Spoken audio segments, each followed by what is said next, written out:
Rudy Giuliani flubs his landing. We examine the midterm races, and the President of the United States goes after 3D gun printing and the Koch brothers. I'm Ben Shapiro. This is The Ben Shapiro Show. One of the beautiful things about living in the Donald Trump news cycle is that every morning the president begins the news cycle anew. So I do show prep a lot the night before, and then I wake up in the morning and it's an entirely new show prep, which is really exciting because that means there's a lot to talk about and a lot to do. We'll get to all of that in just a second. First, let's talk about your Second Amendment rights. This ends tonight. My friends at the USCCA are giving you 5 free chances to win $1,776 in their Great American Giveaway. You can spend it on whatever you want. New gun, extra ammo, whatever, but it all ends at midnight tonight. So here's what I want you to do right now. Take out your smartphone, get on your computer, type in defendyourfamilynow.com. That's defendyourfamilynow.com. You can do it in seconds. The official rules are on the page, and you will instantly get 5 chances to win $1,776. That is $1,776 just for clicking a few buttons. It's free money, folks. Don't just leave it on the table. It's part of a great cause, defending your Second Amendment rights. That's what the USCCA does. They protect responsible gun owners like us. This is indeed your last chance, so go check it out. 5 free chances to win, just waiting for you. Defendyourfamilynow.com. Go win right now. It's that easy. Defendyourfamilynow.com. And again, the USCCA provides all sorts of wonderful educational services, legal services in case, God forbid, you actually have to shoot at somebody because somebody's in your house or something. The USCCA makes sure that you have all the legal resources necessary. Go check them out right now at defendyourfamilynow.com and get those 5 opportunities to win $1,776 towards guns and ammo. Go check it out right now. Also, I just want to remind you, you've heard, I know, that we're taking the Ben Shapiro Show live this August to audiences in Dallas and Phoenix. But you should know we are now 2 weeks away from those events, and we are almost entirely sold out. So if you haven't gotten your tickets yet, you pretty much have to do it now, or you're going to miss it entirely. And then you're just going to be sad, right? You're going to be sitting around weeping to yourself, thinking, why, God, why? Well, it's your own fault. It's your own fault. If you didn't go to dailywire.com/events and buy a ticket right now, we're going to party it up in Dallas and Phoenix. And if you're not there, well, you snooze, you lose, gang. That's the way that it works. Okay, so on to today's news. The President of the United States, we're speaking about gun rights. The President of the United States has now come out with a bizarre tweet in which he attacks 3D gun printing. Now, listen, the president does a lot of very good things on policy, and then he says a lot of stuff on Twitter. As I've said before, the president is fond of the saying of the things.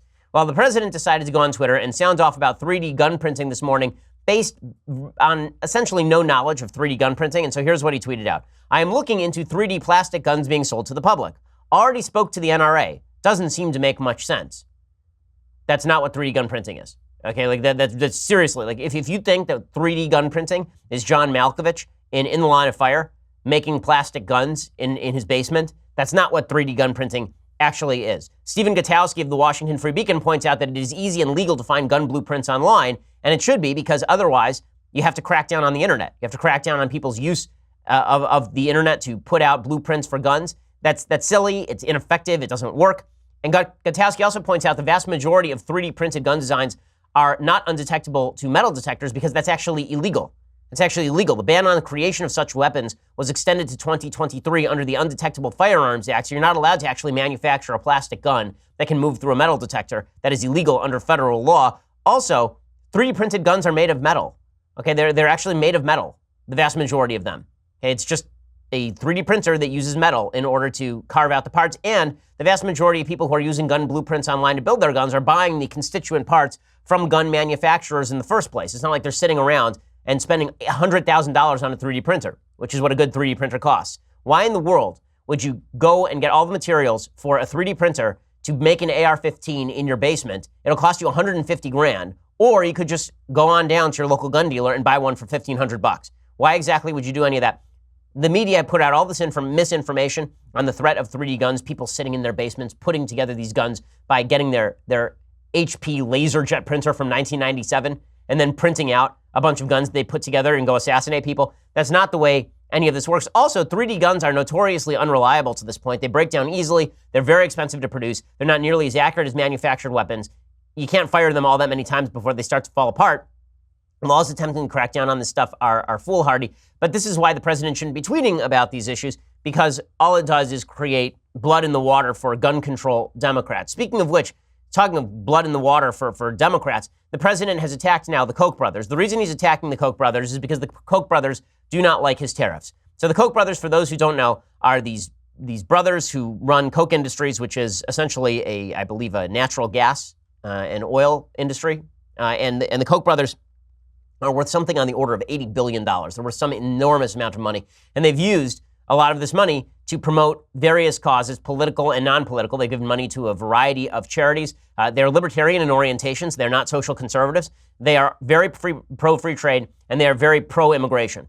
And this is just how they've been for 30 years. Well, they came out the other day and they sort of said that President Trump's tariff policy is bad, which is correct. His tariff policy generally is bad unless he is using it to ratchet down tariffs with the rest of the world. So far, it seems like some of that has happened, but the president has this bizarre love for tariffs that don't make a lot of sense. So the Koch brothers said they're not going to support a particular candidate Trump wants them to support. So he tweeted this out. The globalist Koch brothers, who have become a total joke in real Republican circles, are against strong borders and powerful trade. Number one, I don't know what powerful trade is. That's not a term that means anything. Free trade is a thing. Fair trade doesn't mean anything. Powerful trade certainly doesn't mean anything. But he continues, I never sought their support because I don't need their money or bad ideas. They love my tax and regulation cuts, judicial picks, and more. Okay, so then why are you ripping on them? And then he continues by saying, I made them richer. Their network is highly overrated. I've beaten them at every turn. They want to protect their companies outside the U.S. from being taxed. I'm for America first and the American worker, a puppet for no one. Two nice guys with bad ideas. Make America great again. So he's attacking the Koch brothers. Listen, the president can attack whomever he wants, and this is a good populist line. Bernie Sanders has spent the better part of several years attacking the Koch brothers. The Democrats have turned the Koch brothers into this evil, nefarious shadow enterprise. The truth is the Koch brothers have supported Republicans by and large, and they've supported free market Republicans by and large. The Koch brothers are not the enemies here, and it's not the Koch brothers that are inhibiting Trump's trade agenda. It's the market itself. And the reality is Trump's trade agenda is not particularly good. Now, it was interesting. I was on Laura Ingram's show last night, and Laura's much more of a trade restrictionist than I am. She brought this up, and she was suggesting that it's Trump's trade policy that makes him so popular in places like Michigan and Ohio and Wisconsin and Pennsylvania. I don't actually think that's the case. I think that President Trump sounding off about tariffs sounds like he's pro-manufacturing, and so a lot of people resonate to that on a sort of emotional level. But the truth is that Trump's tariff policy has actually hurt a lot of these manufacturing centers a lot more than it's helped these manufacturing centers, because a lot of the companies that manufacture things have to use imports as inputs. They're importing steel from the EU or from Canada, and then they're using that in their production of trucks. Or they have parts that are coming in from China, and they're using that in the production of their final product. And tariffs hurt those companies. What the president is very good at is expressing sympathy for these folks who are losing their jobs. I do think that there's a cultural battle that the president has engaged in which he is very good. I think he has an innate sympathy for people who do blue-collar work in the Rust Belt in a way that Democrats do not. The Democrats, as I talked about on the show a few weeks ago, have a lot of innate sympathy for the New York Daily News reporters who are being laid off. They think those jobs are deeply, deeply important, but the factory worker in Ohio, they don't really care too much about that guy. The truth is that we should care an equivalent amount about all of these jobs. I don't think the manufacturing job in Ohio is necessarily worth more than a reporting job in New York, but the other way around is true also. I don't think a New York reporting job is any more important than a manufacturing job out there in Ohio. A job is worth what the job is worth.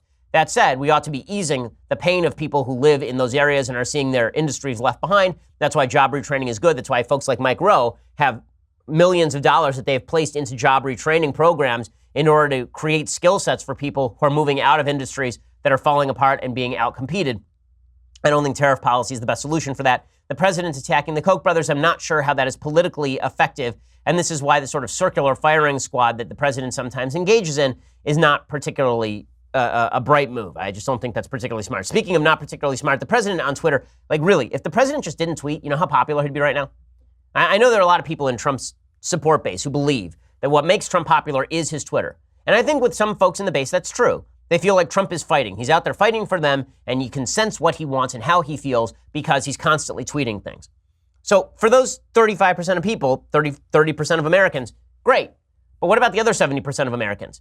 Here's the thing. I think if Trump stopped tweeting, all those people who are already sympathetic to Trump are still going to be sympathetic to Trump. And I think that his tendency to run on at the tweet is not going to hurt him with people in the middle if he stops doing it so much, right? The diarrhea of the Twitter is not helpful to him with people who are in the middle of the country or in the middle of the political spectrum.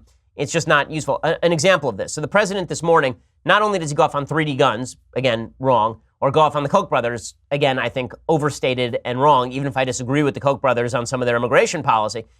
Not only that, the president sounds it off on collusion. Now, as we mentioned yesterday on the show, Rudy Giuliani, hath not a Giuliani eyes, but Rudy Giuliani, yesterday, he was speaking on CNN, and he talked about how collusion was not a crime. And I said yesterday, this is not a smart legal strategy. It is just not smart to go out there talking about how collusion is not a crime in the middle of you making the case that the president didn't engage in collusion in the first place. And then Giuliani botched it even worse yesterday. He went on Fox News to try and explain himself, and he made things significantly worse by hinting at the possibility of a second meeting within the Trump campaign about the meeting between Donald Trump Jr.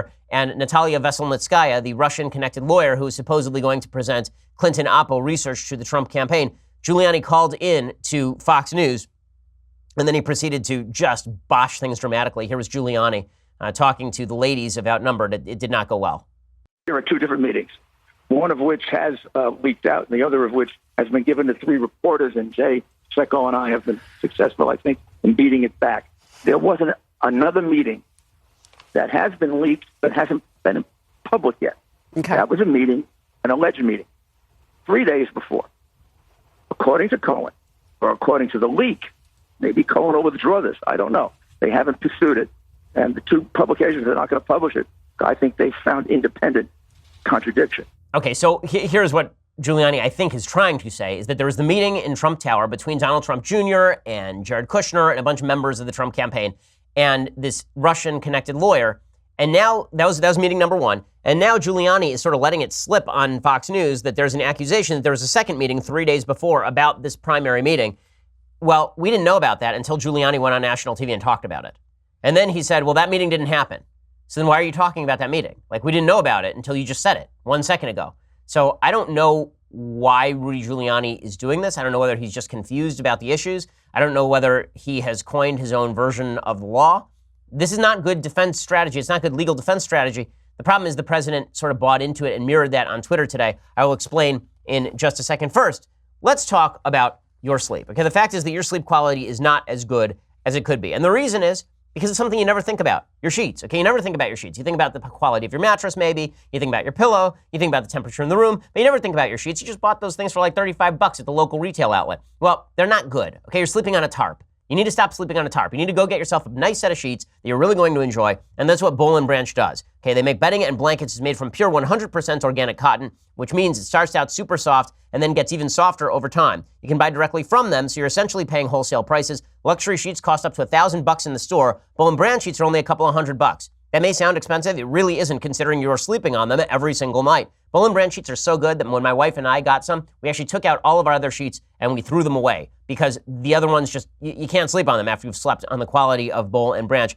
Everybody who tries Boll & Branch loves them, which is why shipping is free and you can try them for 30 nights. If you don't love them, send them back for a refund, but you're not going to want to because they are that good. Check them out right now. My listeners get $50 off your first set of sheets at bollandbranch.com, promo code Ben. That's bollandbranch.com, promo code Ben. Use that promo code Ben. You get $50 off. That's BOLL and branch.com, promo code Ben. The best set of sheets that you can buy on the market today. Bollandbranch.com, promo code Ben for $50 off. Okay, so Giuliani doing yeoman's work to confuse everyone about the situation regarding the Trump Tower meeting. And then Giuliani follows that one up by saying, listen, we don't have to cooperate with Robert Mueller. We're going to, not obstruct, but we're not going to cooperate with Robert Mueller. He says this yesterday on Fox News. I thank John for all of the cooperation he gave them because he puts us in a position where we don't have to cooperate. Given some of the revelations of the last 3 or 4 weeks, we've been driven further away from the idea of answering any questions from them. We don't think they have a legitimate investigation. Okay, so we're not going to answer any questions. Now, if you want to look innocent, this is probably not the smartest way to do it. And then Trump decides to double down on Giuliani's strategy. So Trump tweets this out today. He tweets out, collusion is not a crime. But that doesn't matter because there was no collusion except by crooked Hillary and the Democrats. Okay, that tweet is slightly confusing for a couple of reasons. First of all, he is correct that collusion is not a crime. However, collusion is not a legal term. Conspiracy is a crime. If it turns out that the Trump campaign was coordinating with the Russians to affect the election, that's probably a campaign finance violation. It's a violation of federal law. Obstruction is a crime. If you decided to lie to the FBI, that's a crime, if Donald Trump Jr. did that. And then Trump says, that doesn't matter, there was no collusion. Okay, you could have just said there was no collusion in the first place, which is your strongest case, right? If somebody says, Shapiro, you committed tax evasion, I said, tax evasion isn't a crime, and also I didn't do it. You'd be kind of confused, right? And I think that this is just not good PR. Listen, I actually sort of believe Trump, at least so far, because I don't see the evidence that he was involved in any sort of campaign collusion, that he knew about coordination with the Russians, or that he himself was coordinating with the Russians, or even that the campaign actively coordinated with the Russians, other than, wanting to. I don't see the actual evidence that they did so. But for Trump to say this sort of stuff is not great. And then for him to finish up that tweet with Hillary colluded, but you just said collusion isn't a crime. So which is it? Earlier this week, he suggested that Hillary Clinton, by the way, should be prosecuted for collusion. So you're going to need to get your story straight here. Except for the fact that I think people have made up their mind on the Mueller investigation. If you're a Trump fan, you think that it's a bunch of crap. If you're not a Trump fan, you think that Mueller's going to nail Trump to the wall. In the end, does any of this really damage Trump? Probably not. That's why we're going to have to wait to see what exactly comes out from all of this. I don't think anything is going to come out, but that's why Trump would be better off just kind of lowering the chaos level a little bit. That said, you can see the Democrats getting out over their skis. They are very eager for Trump to go down here. Jonathan Turley over on MSNBC, he says that essentially we are one witness away from catastrophe here. I think the Cohen development is very serious. I mean, he's one witness away from a potential catastrophe. If any of those 5 witnesses breaks and supports Michael Cohen, this is going to get real bad real fast. Okay, so there is this hope on the left that Michael Cohen is going to take down President Trump. I don't think that's the case, but I do think it would behoove President Trump to simply go silent. Again, I am a lawyer, okay? As a lawyer, the first rule of lawyering is tell your client to shut up. Seriously, it's like the very first rule of lawyering. Even if you watch movies, what you see is the idiot client who tells their lawyer, I'm going to talk to the police. I'm going to say what I want to say. And the lawyer's like, no. Well, if Rudy Giuliani were doing his job, right now he would be saying to the president, Mr. President, stop, just stop. Like, I'm going to make sure that you're okay here, but you really need to stop with the tweeting because that's what any lawyer worth his salt would be doing. I'm sort of surprised that Giuliani hasn't done more of that, frankly. Okay, so how is this having any impact on the midterm elections? Let's talk about where we stand just a few weeks away from the midterm elections. We're now entering August. We're about to enter August. So that leaves us August, September, October, and then we're at the elections. We're 3 months away from the midterm elections, and they do not look good, particularly good for Republicans right now. That's why I'm not in favor of this sort of hear no evil, see no evil, speak no evil strategy that so many commentators are on the right. We need to look at the data. I understand the polls were not accurate with regard to President Trump. That does not mean you shouldn't look at the warning signs and think maybe the Republicans need to do something a little bit better leading up to the elections. According to the New York Times, they have this comprehensive look at the battleground seats. And here is what Nate Cohn reports. He says the battleground in the fight for control of the House is starting to come into focus with 99 days to go until the November election. It's not exactly the battleground that analysts expected. It's not dominated by well-educated suburban districts that voted for Hillary Clinton. Instead, the battleground is broad, and it includes a long list of working class and rural districts that voted for President Trump in 2016. The broader battleground is a positive development for Democrats. It's a reflection of how much the Republican structural advantage in the House has eroded over the last year. What remains of it isn't helping the Republicans as much as analysts assumed it would be, at least not yet. So they looked at the various districts that are assumed to be competitive by Koch Political Report, and what they are finding is that white districts are heavily Republican, obviously. Black districts are very heavily Democrat. Hispanic districts are very heavily Democrat. Districts with college graduates are very heavily Democrat. Rural districts are very heavily Democrat. Suburban districts are heavily Republican. So there is this really interesting divide. The broader battleground has also opened up a gap between two common ways of thinking about the midterm, says Nate Cohn. National polls and historical voting patterns suggest that Democrats are only slight favorites to take the House, while early polls of individual districts, special election results, and the ratings of expert prognosticators suggest that the Democrats are in a stronger position. To this point, we've mainly seen polls of the generic congressional ballot, which asks voters whether they intend to vote Democrat or Republican. Democrats have generally led on this ballot by 6 to 8 percentage points over the last few months, which is around what analysts believe Democrats need to have an even shot of retaking the chamber. The Republicans still have structural advantages, but there have been a flurry of Republican retirements, which has led to 42 open seats, many of them the sort of well-entrenched incumbents in competitive districts whose retirements are most valuable for Democrats. On paper, the Republicans still have a big geographic advantage. There are only 9 Republican-held districts that voted more favorably for Democrats in the last 2 presidential elections than the rest of the country did. But that advantage doesn't seem to be helping the Republicans as much as it has been in past presidential cycles. Democrats are putting conservative districts into play because the overall national political environment is more favorable to Democrats than the generic ballot polls imply. It's also possible that the district's presidential vote choice will play a smaller than expected role in determining how a district will vote for the House, which makes sense. And there's been a very broad gap in 2010 and 2014 between the presidential year ballots and the off-year election ballots. A lot of that has to do with enthusiasm. Trump voters aren't going to show up when Trump isn't on the ballot. There's a lot of enthusiasm among Republicans for Trump himself. Is there as much enthusiasm for their local Congress people? Not necessarily. And the same thing is obviously true for Democrats. All the places where people were really enthusiastic to get out there for Hillary Clinton, they're not showing up either. And what that means is that the vote totals are reverting to a sort of norm that you see in off-year elections. Now, when Democrats are in charge, that means that Republicans are more fired up to go out and vote. When Republicans are in charge, Democrats presumably are more fired up to vote. So the most vulnerable Republican-held districts are only somewhat better educated and somewhat more suburban than the country as a whole. They are broadly representative of non-urban America. They backed Mr. Trump for president. About 31% of residents have a college degree, slightly more than the national average. But the sheer number of competitive districts is important in its own right. On paper, it would be enough to make Democrats fairly clear favorites if one assumes Democrats do well in each category, as the party out of power has done in recent wave elections. This is what I've been suggesting, is that the president's, kind of hot button approach to issues, it could actually fire up the Democrats.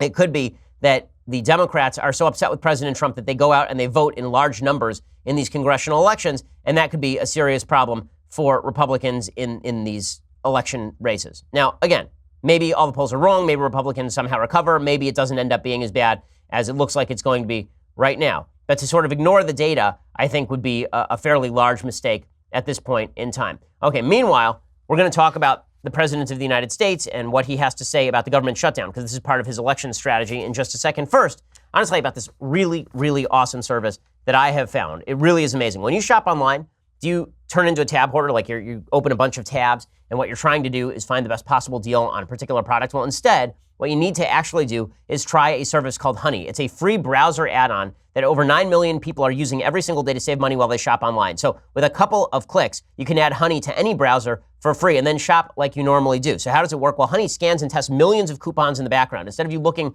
for a coupon code and trying to find a coupon code for various products, Honey scans and tests millions of coupons in the background, and at checkout, Honey automatically applies the best coupon, so you're automatically saving money just by using Honey. Time Magazine has called Honey basically free money. Over 9 million people using it every single day. I use Amazon a lot. Honey allows me to find the best deals on Amazon simply with the click of a button. It runs in the background. It really is amazing. And the way they do this, the way Honey works this, is they basically have deals with the folks who are selling that they get a percentage of sales, kind of, right? I mean, that's essentially the way that they save their money. That's the way they make their money. So you save money, they save money, and they get the same sort of benefits that any coupon provider would. Go check them out right now. There's no reason not to add Honey to your browser right now. It is free. It takes 2 clicks to install, and it'll save you a lot of money. Get Honey for free at joinhoney.com/Ben. Again, that's joinhoney.com/Ben to start saving with Honey right now. That's joinhoney.com/Ben. There's no reason not to save money. I mean, this is a no-brainer, frankly. Okay, so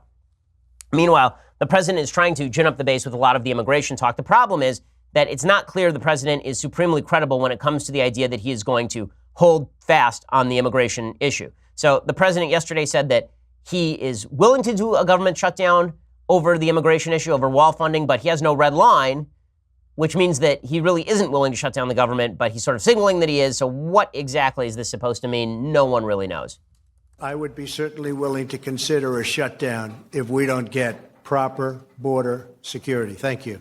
Please. Sir, just to follow up on that quickly, is the $25 billion a red line for you? I have no red line, unlike President Obama. I just want great border security. Okay, so that means nothing, right? If you don't have a red line, if there's no point at which you're willing to say no, then you don't mean that you're going to veto a bill that comes down that doesn't have the border wall funding. Right? There are folks like Ann Coulter who have been stumping for the wall. This has been her chief goal in life, is to get President Trump to build this wall. This wall has not been built, and the president does have to hold Congress's feet to the fire. The president does actually have to say to Congress, listen, you send me a bill I don't like, I will veto it. So when Trump says, listen, I want that border wall funding, they say, do you have a red line on signing a bill? And then he says, no. What he really means is that he's not going to veto anything. And that's a sign of weakness. The Hill is reporting right now that President Trump has privately agreed with congressional Republicans to delay the fight over funding for his border wall until after the November midterm elections, despite his public statements expressing a willingness to shut down the government over the issue, an administration official is telling the Wall Street Journal. The president sees merit in having this battle after the election, the aide said. So in other words, Trump is saying that he's willing to do a government shutdown, but he's not really willing to do a government shutdown. Now, this is where Trump is at odds with some congressional Republicans like Mitch McConnell. McConnell thinks government shutdowns are always bad for Republicans. I don't agree. I don't think Mitch McConnell is right about this. I think that bad policy is bad for Republicans. I don't think that many Americans care about government shutdowns. And I do have an ideological problem with Republicans who are so frightened of government shutdowns on a routine basis. Oh no, they're going to shut down the government. We're all going to die. I thought you were the party of limited government. I thought you were the party that said that the government was not the be-all, end-all. And yet here we are suggesting that it is the be-all, end-all, and if the government shuts down, everyone is going to die, and it's going to be the worst thing that ever happened. This is how you end up with Republicans spending insane amounts of money. Okay, right now, the Republicans have essentially racked up more debt than the Democrats did at the same time. You know, it's really crazy. Like, the Republicans just racked up, I think it was another, $1.33 trillion of debt? Yeah, this is the party that is supposed to be standing for fiscal responsibility. It makes no sense to me. If you're going to shut down the government, now's the time to do it, because you're not going to have the Republican votes later. If things keep going the way they are going, the Republicans lose the House and they may lose the Senate, then you think you're going to have the ability to get Democrats to play ball on this? You think you're going to get wall funding from the Democrats? You think the Democrats are actually going to come forward with wall funding? They have a solid interest in preventing anything from happening so that they can defeat President Trump in 2020. This is a limited window. Once we hit the election of 2018, that wall funding is basically gone. If the Republicans lose the House, there will be no wall. End of story.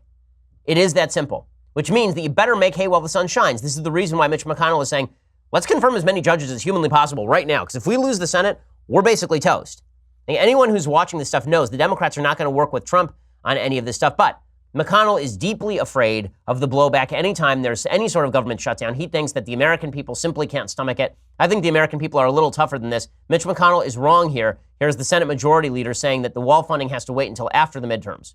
Is the funding of the border wall going to wait until after the midterm elections? Probably, and that's something we do have a disagreement on.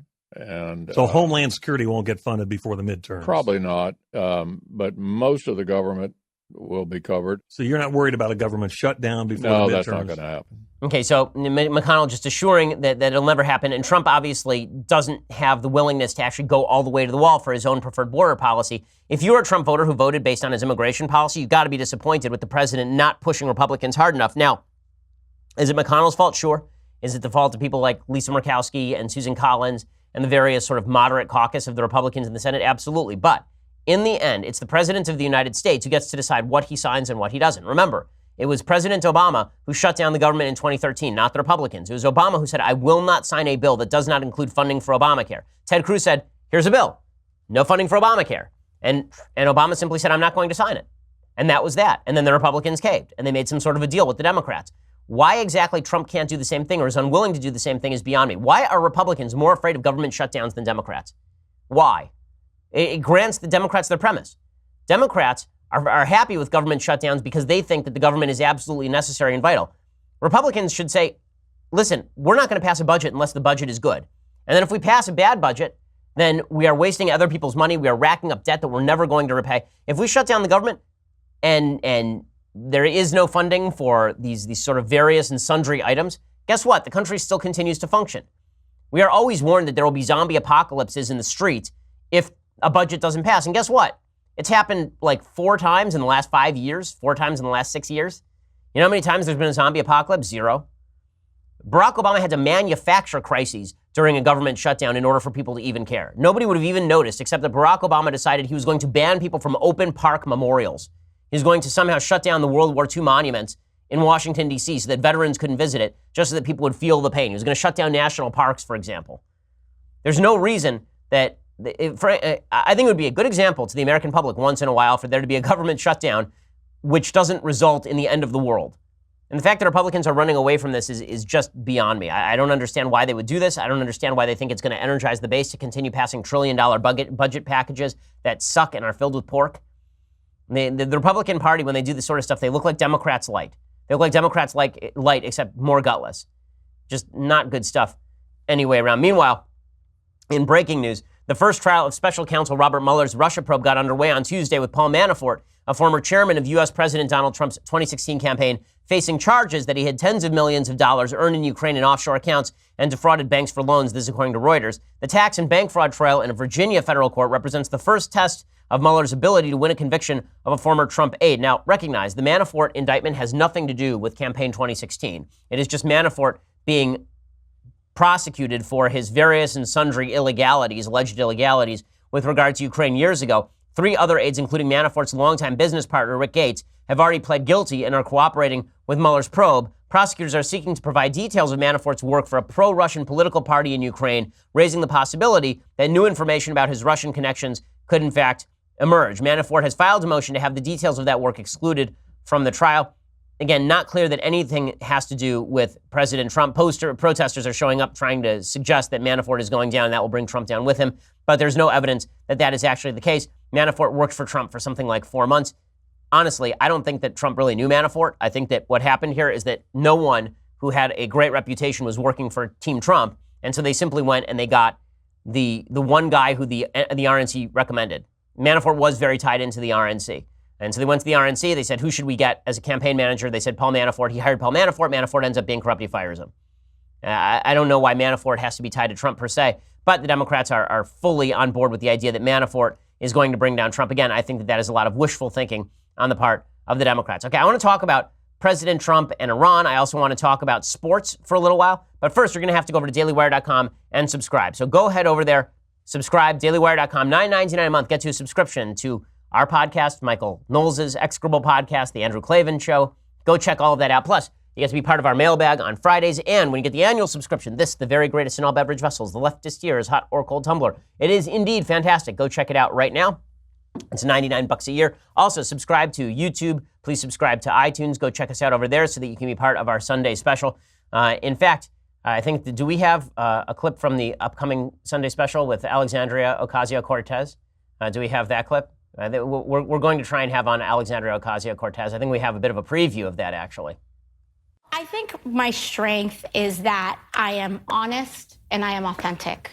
And I think that even Republicans write letters to our campaign saying thank you. If corporations paid, if we reversed the tax bill but raised our corporate tax rate to 28%, which is not even as high as it was before, that's $2 trillion right there. And then the last key, which is extremely, extremely important, is reprioritization. Just last year, we gave... Okay, just a quick note to all of the folks on the left who didn't understand that Ali Stuckey's parody of Alexandria Ocasio-Cortez was in fact a satire. That's satire. Okay, I didn't actually interview Alexandria Ocasio-Cortez, just so you idiots don't think that I'm making it up and that I actually interviewed her and I'm taking her out of context. That's what we call humor right there, a little bit of humor to spice up your day. Okay, so go check us out, iTunes, SoundCloud, YouTube, subscribe, leave us a review. We always appreciate it. We're the largest, fastest growing conservative podcast in the nation.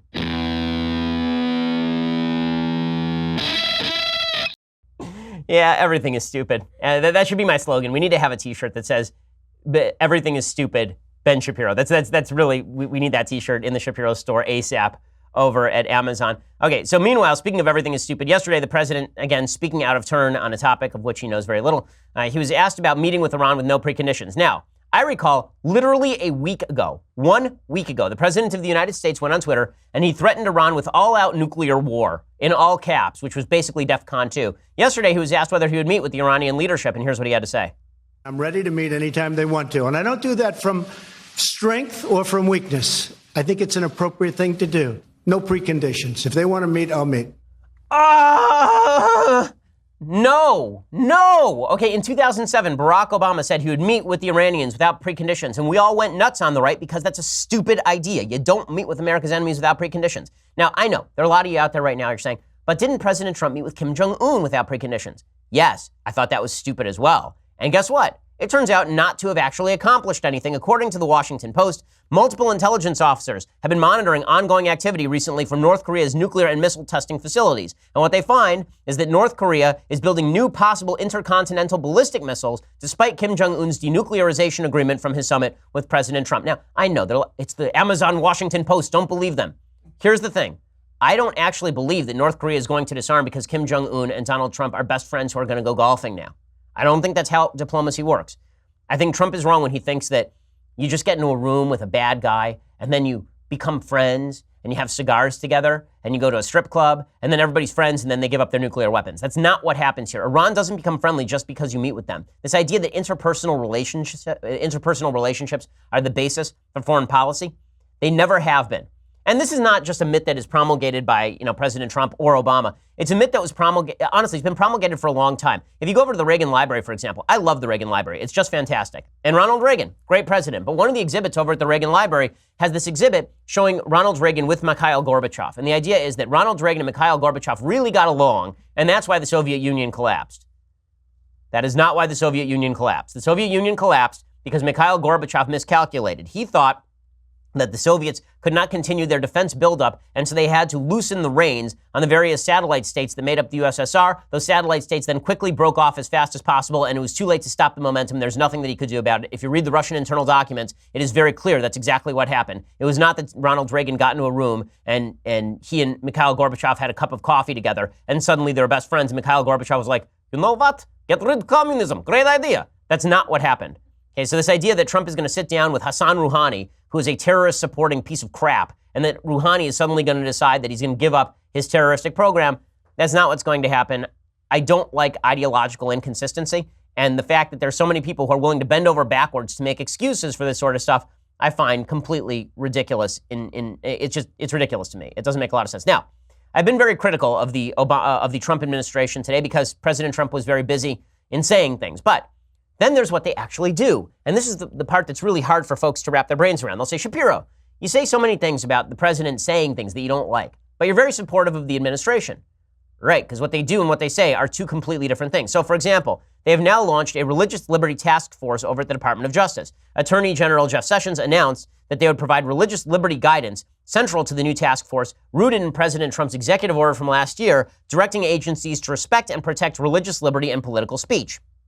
The task force is going to be co-chaired by Associate Attorney General Jesse Panuccio, according to Sessions. So he said that there have been a lot of examples recently of religious Americans being targeted, nuns being ordered to buy contraceptives, U.S. senators asking judicial and executive branch nominees about dogma, and so we need a task force to protect religious Americans. Yes, we do. Okay, we have a civil rights task force inside the DOJ. It was used by the Obama administration for various and sundry political activities that were actually not good. Protecting religious Americans from the predations of local government is a worthwhile thing. Protecting religious Americans from discrimination is a good thing. So the Trump administration continues to do a lot of good things at the same time that President Trump continues to say a lot of chaotic things. And this is why, if the president could just become a spokesperson for his own policies, I don't think I'm asking too much here. If he could just become a spokesperson for his administration's own policy, for the freedoms that are being promoted by this administration, for the economic record of this administration, Republicans would actually have a better shot in 2018. This Religious Liberty Task Force is a very good thing, and it's an area where Democrats are extraordinarily extreme. It's an area where Democrats have been proclaiming that you have to force religious bakers to bake that cake. It's an area where they have been suggesting that religious people are bigots and terrible folks. President Trump has fought back against that tooth and nail. That's a wonderful, wonderful thing. Why don't we know about it? Why isn't the president tweeting about that? He should be. The answer is he should be. He's now in a position to tweet about his great record, not just tweet about things that don't really matter, like the Mueller investigation, which I don't know is actually going to end up being a thing anyway. The president has a good story to tell if he is just willing to tell it. Now, speaking of people who don't have a good story to tell, I have to comment on a guy named Cenk Uygur. Okay, you may not know about Cenk Uygur. Cenk is a guy who runs something called the Young Turks, and I've debated Cenk Uygur on everything from healthcare policy to mostly healthcare policy, but Cenk is a very hardcore leftist, and he's very upset. Why is he upset? Well, he's upset with Tucker Carlson, because Tucker Carlson said the other day that adult film stars are indecent, which seems to me definitional. Like, that's literally their job, is to be indecent. Their literal job is to take off their clothes and have sex with people for money on camera. So I'm not seeing the decent part of that. Tucker Carlson said it was indecent for Democrats to portray Stormy Daniels as a heroine when she had a one-night stand with a married man and got paid $130,000 to shut up about it and then decided to become a political figure. I don't think Tucker Carlson's wrong about that. Does that make Trump's behavior with Stormy Daniels decent? No. But let's not pretend that Stormy Daniels is the great hero of feminism.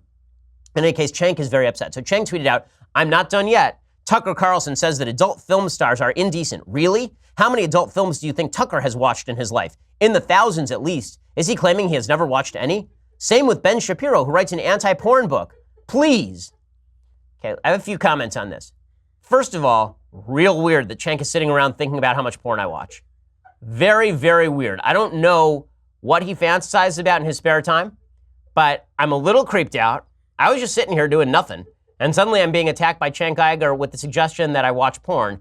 I did write a book about why pornography is bad, because pornography is bad. Like, it's not decent. It's immoral. Okay, now, I'm also confused by this idea that Tucker Carlson is not allowed to say that porn is indecent if he has ever seen any porn at all. This is like saying that you think drug use is indecent, but if you've ever used drugs, you can't say that. Like, I'm super confused by this argument, but it's an argument frequently used on the left. I will also say that the only pornography I need is the film of Cenk Uygur mourning the election loss. Like, that is the only pornography I need, is actually just Cenk sitting there weeping over the election loss the night of the election, because it's so good. It's still hilarious.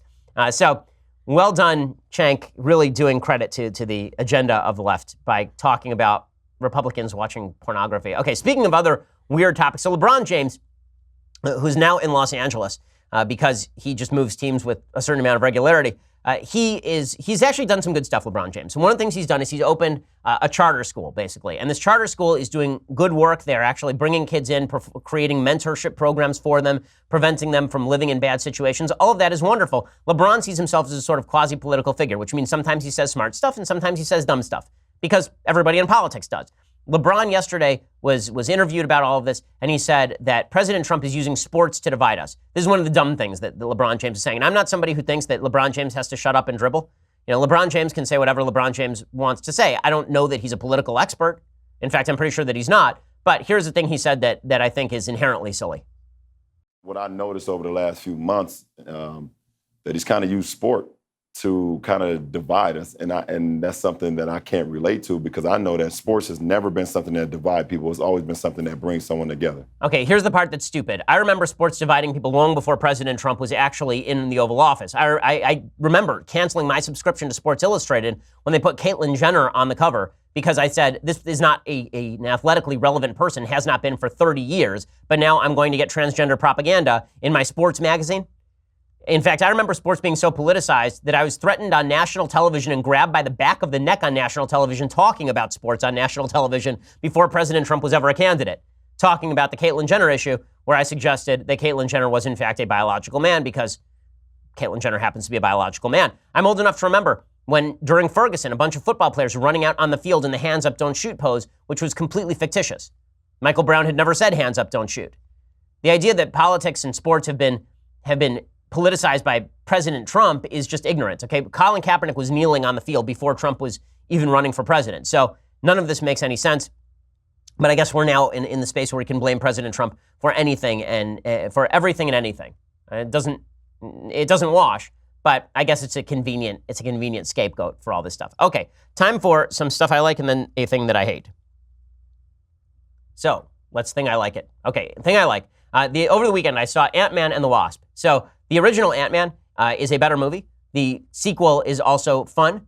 It focuses a lot less on Paul Rudd, which is kind of unfortunate because Paul Rudd is hysterically funny.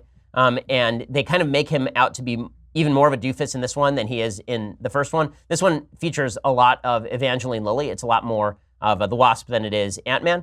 But that said, the film is still fun. The highlight of the film, honestly, is Michael Pena, who is just an underrated actor in every sense. The best thing in the original Ant-Man, if you didn't see the original Ant-Man, it is actually one of my favorite Marvel movies, specifically because it is what it purports to be, which is a cotton candy. It's a candy apple of a movie. It's just there's nothing of real weight or substance to it, but it has one of the best sight gags ever, and it also has this little riff that Michael Pena does, where he is explaining how he got to where he is. It's really good. In any case, Ant-Man and the Wasp is definitely worth seeing. It's a lot of fun. You'll enjoy it. It's not memorable, but it is a kick. So here's a little bit of the preview.